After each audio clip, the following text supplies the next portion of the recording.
សេវាកម្មប៉ះកង់ឡានមានជួសជុលឡានមានប៉ះកង់ឡានមានកៅអគ្គរយន្តមានដោះឡុកឡានមិនតែប៉ុណ្ណោះកន្លែងយើងខ្ញុំនឹងមានទទួលបដូរអាគុយថ្មីដូរសំបកថ្មីហើយនឹងមានជួសជុលម៉ូតូហើយចំពោះឡាន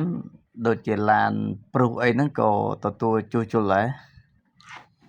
ហើយរថយន្តព្រុសបណ្ដាកំហុសខូចរបស់វាភាគច្រើនទៅលើកុងទ័រហ្នឹងហើយភាគច្រើនណាទៅលើកុងទ័រហើយបន្ទាប់មកទៀតបូមទឹកក៏សំខាន់ ABS ក៏សំខាន់អាគុយ hybrid ក៏សំខាន់អាគុយប្រទេសហ្នឹងក៏វាសំខាន់ដែរហើយបន្តមកទៀត power supply ក៏វាសំខាន់បតបញ្ជាហ្នឹងក៏វាសំខាន់បតម៉ាស៊ីននិងបតបញ្ជាអាគុយផ្សេងខុសគ្នាណាបងប្អូនទាំងអស់គ្នាដឹងអញ្ចឹងរាល់បញ្ហាដែលកើតឡើងចំពោះឡានព្រុសខ្ញុំបាទអាចត្រួតពិនិត្យបានដោយយើងមានម៉ាស៊ីនឆេកសម្រាប់ត្រួតពិនិត្យចំណែកឯគ្រឿងបន្លាស់ខ្ញុំមានមិនសូវជាគ្រប់គ្រាន់ប៉ុន្មានទេ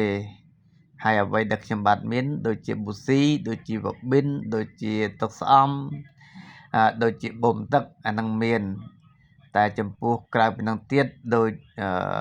ម៉ូទ័រសាំងអីគ្មានទេហ្នឹងហើយដូច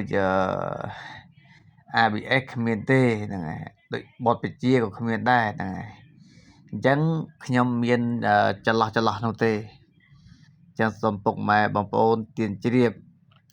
ចំណែកឯឡានក្រៅពីហ្នឹងដូចជាដុំដេឌីឡាម៉ូមានប៊ូស៊ីមានបប៊ិនមានក្រៅពីហ្នឹងក៏គ្មានដែរ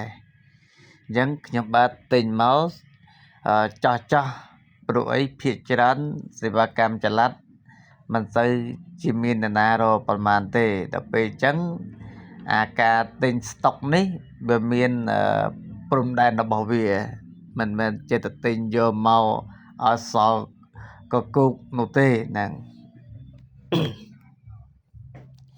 អញ្ចឹងសេវាកម្មប៉ះកង់ឡានចល័តមានលេខទូរស័ព្ទ012 35 15 72 093 35 15 72 097 57 8609 096